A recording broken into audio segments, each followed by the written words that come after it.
नमस्कार. माझे नाव उवी उल्हास तेलंग.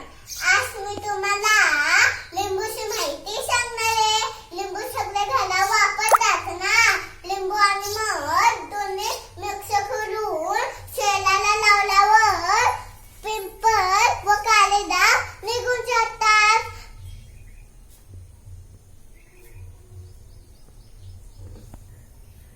कल्पे ढेकर उलटी पोटफुगी पोटदुखी असेल तर लिंबू आणि शेंगदाणे खावे. आला मिळतं व बरे वाटते.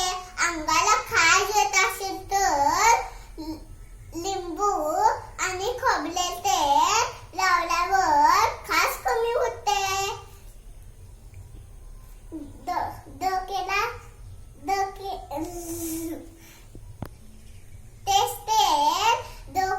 डोक्याला लावल्यावर कोंडा जातो व केस वाढण्यास मदत होते. आपल्या घरी पाहुणे आल्यावर आपण लिंबू सरबत बनवतो ना. ते लिंबू सरबत पिल्यामुळे अन्न पचन होऊन भूक वाढते, पोट देखील साफ होते. जेवणाची चव वाढवणारे लिंबाचे लोणचे सालीसकट बनवले जाते. कारण लिंबाच्या सालीमध्ये calcium, potassium, fibre, vitamin C जास्त प्रमाणात